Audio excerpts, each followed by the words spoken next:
Hello students, आज की video में मैं आपको एक टॉपिक समझा दूंगा P and L appropriation account का। One of the most important topics है। इससे रिलेटेड 3 या 4 मार्क्स का क्वेश्चन पक्का आएगा ही आएगा। मतलब लिखवा के ले लो, ये टॉपिक इतना ज़्यादा इंपॉर्टेंट है। मेरी कोशिश यही रहेगी कि अंडर 5 मिनट्स आपको ये टॉपिक समझा दूँ, सीधा टू द पॉइंट बातें करके फालतू की बातों को छोड़ के स्टार्ट करते हैं। ठीक है, चलिए बच्चे, जर्नल एंट्रीज और appropriation account side by side बनाना सिखाऊंगा। ठीक है, सबसे पहली चीज देखो, P and L appropriation account बनता कब है? P and L appropriation account बनता है हमेशा प्रॉफिट एंड लॉस अकाउंट के बाद।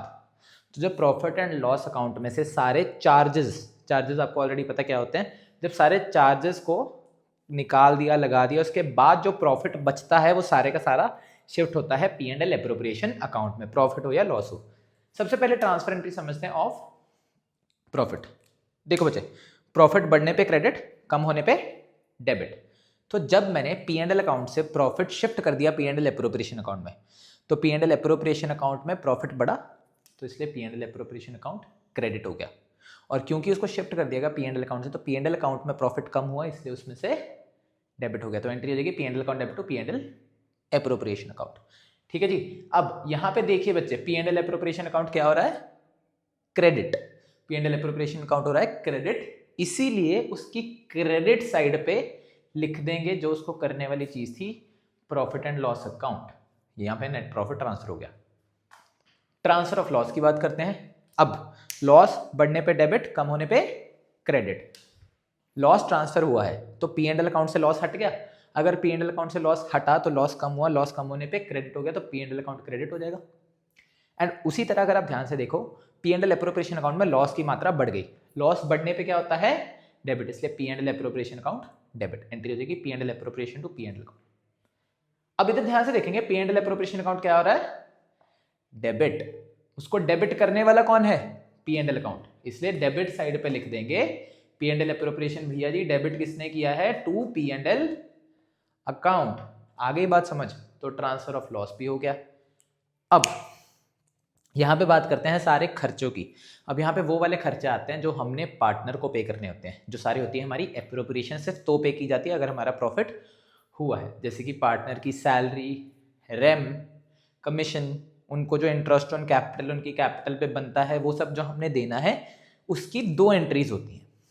एक एंट्री जिसका link P and L appropriation के साथ होता है, दूसरी जिसका link P and L appropriation के साथ नहीं होता। अब देखो, सिंपल सी बात है बच्चे, जो पार्टनर्स को खर्चे देने होते हैं ना, हम मोस्ट केस सिनेरियोज में पार्टनर्स को खर्चे कैश में नहीं देते। हम क्या करते हैं, उसकी जगह उनकी कैपिटल को बढ़ा देते हैं। क्या करते हैं? उनकी कैपिटल को बढ़ा देते हैं। सबसे पहली एंट्री समझेंगे, जब वो खर्चा लगा। बच्चे, खर्चा लगा तो बढ़ने पे क्या होगा? Debit. Partner salary, rem, commission, interest on capital, ये सब के सब खर्चे हैं। खर्चे बढ़ने पर क्या होते हैं? डेबिट।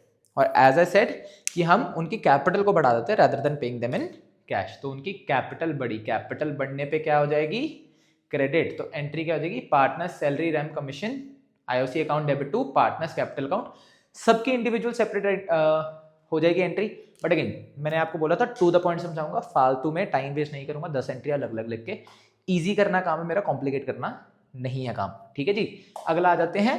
अब एज ए स्टेटेड, साल के एंड में सारी एप्रोप्रिएशंस किस में ट्रांसफर होंगी? P and L appropriation account में। अब खर्चे बढ़ने पर डेबिट होते हैं जिस दिन उसको ट्रांसफर कर दिया, ट्रांसफर होते ही क्या कर देंगे? क्रेडिट कर देंगे। तो एंट्री क्या हो जाएगी? P and L appropriation account debit to expenses account, क्योंकि एक्सपेंसेस जो हैं मेरे ट्रांसफर हो गए, इसलिए फर्म से कम होने पर क्रेडिट। एंड किस खाते में ट्रांसफर करते हैं? P and L appropriation account में ट्रांसफर करते हैं। अब इसका ट्रीटमेंट समझते हैं एप्रोप्रिएशन के खाते पर। बच्चे ध्यान से देखेंगे, P and L appropriation account क्या हो रहा है? डेबिट। दैट मींस अब ये जो लिखेंगे किस साइड लिखेंगे? इसकी डेबिट साइड पे लिखेंगे। करने वाली चीज कौन सी है? समझे? करने वाली चीज है या तो उसकी सैलरी, या रेम, या कमीशन, या आईओसी। मतलब ये सारी चीजें उसकी किस साइड पे आ जाएंगी? डेबिट साइड पे। तो to partners salary, partners commission, to rem, interest on capital, ये सारी चीजें इसलिए डेबिट साइड पे आ गई क्योंकि ये पी एंड एल एप्रोप्रिएशन को डेबिट कर देती हैं। होपफुली यहां तक समझ आ गया? चलिए अब यहां पे देखिए, पार्टनर्स इंटरेस्ट ऑन ड्रॉइंग। ठीक है। इंटरेस्ट ऑन ड्राइंग फर्म के लिए एक इनकम है। इंटरेस्ट ऑन ड्राइंग क्या है? फर्म के लिए एक इनकम है। पार्टनर ने जो पैसा ड्रॉ किया उसके ऊपर जो ब्याज हमें मिलती है वो आपके लिए एक इनकम है। तो इंटरेस्ट ऑन ड्राइंग हमारे लिए क्या होगी? इनकम। इनकम बढ़ने पर क्या होती है बच्चे? क्रेडिट। और जैसे कि मैंने आपको एक चीज बोली थी कि जो पार्टनर्स का कैपिटल अकाउंट है, अगर हम पैसा डाल पार्टनर्स के कैपिटल अकाउंट में रहेंगे तो हम करेंगे क्या? उसी तरीके से उनसे कैश नहीं लेंगे इंटरेस्ट ऑन ड्राइंग का, बस उनके पार्टनर्स के कैपिटल अकाउंट को कम कर देंगे। अब जब पार्टनर्स के कैपिटल अकाउंट को कम किया, कैपिटल कम होने पर क्या हो जाती है? डेबिट। तो एंट्री क्या हो जाएगी? Partners capital account debit to interest on drawings. अब इनकम बढ़ने पर क्रेडिट। साल के एंड में जब उनको ट्रांसफर किया P&L एप्रोप्रिएशन अकाउंट में, सिर्फ एक ही इनकम है जो P&L एप्रोप्रिएशन में आती है, इंटरेस्ट ऑन ड्राइंग। उसको जब ट्रांसफर किया, बढ़ने पे क्रेडिट हुई थी, घटने पर डेबिट। तो इंटरेस्ट ऑन ड्राइंग्स अकाउंट क्या हो जाएगा? डेबिट हो जाएगा। टू, क्योंकि किस खाते में गई है? P&L एप्रोप्रिएशन के खाते में गई है, तो P&L एप्रोप्रिएशन क्या हो जाएगा? क्रेडिट हो जाएगा। अब बताइए पुत्र जी, P&L एप्रोप्रिएशन अकाउंट क्या हो रहा है? क्रेडिट। हाँ जी, तो किस साइड लिखेंगे? P&L एप्रोप्रिएशन की क्रेडिट साइड पर लिखेंगे। करने वाली चीज कौन सी है? Interest on drawing. तो यहां पे क्या लिख देंगे? Bye interest on drawing. हाँ जी, समझ आ गया। उसके अलावा एक छोटी सी चीज है, जनरल रिजर्व। ठीक है, जनरल रिजर्व भी समझ लो एक खर्चा ही है, यहाँ पे बना के रखना है। वैसे देखो जनरल रिजर्व का ट्रीटमेंट अपने आप में एक बहुत बड़ा ट्रीटमेंट है, बट इतना इंपॉर्टेंट नहीं है, इसलिए मैं उस पर इतना टाइम नहीं वेस्ट करूंगा। एज मैंने बोला, इंपॉर्टेंट चीज़ों पर ध्यान दूंगा। तो टू जनरल रिजर्व, ये भी हमारा डेबिट साइड पर ट्रांसफर होता है। ये सारे खर्चे ही समझ लो। अब एक बात बताओ, इस तरफ सारी इनकम आ गई क्रेडिट साइड, डेबिट साइड सारे खर्चे आ गए। ऐसे ही हुआ ना, सारी इनकम इस तरफ और सारे खर्चे इस तरफ। तो अब एक बात बताओ, अगर मेरी इनकम्स ज्यादा हैं और खर्चे कम, तो मतलब फर्म में क्या हुआ है? प्रॉफिट। तो अगर मेरी क्रेडिट साइड ज्यादा है, इनकम साइड ज्यादा है और डेबिट साइड कम है, मेरा हुआ है प्रॉफिट। वो जो प्रॉफिट है पार्टनर्स में बट जाएगा, जो कि पार्टनर्स की कैपिटल को बढ़ा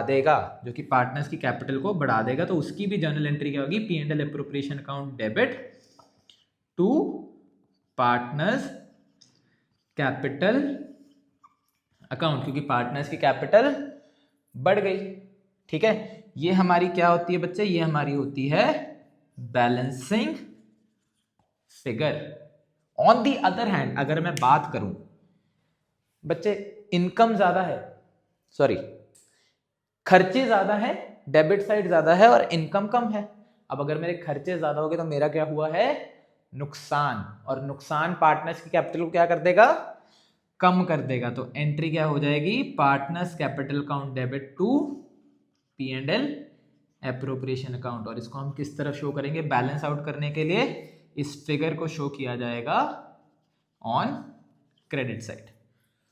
बच्चे मेरी कोशिश यही रही थी कि टॉपिक को बहुत आसानी से समझा दूं। बाकी अगर आपके कोई भी डाउट्स हैं, कमेंट सेक्शन में अपने डाउट्स लिख दो। मेरी यही कोशिश रहेगी कि जो बच्चे जल्दी से जल्दी डाउट्स पूछेंगे उनके डाउट्स जल्दी से जल्दी क्लियर करूं। ठीक है, now for more such easy crisp videos subscribe my channel and hopefully आपको ये वीडियो अच्छी लगी हो। Share it with your friends जिनके बोर्ड एग्जाम्स पास आ रहे हैं and hopefully best of luck for your exams.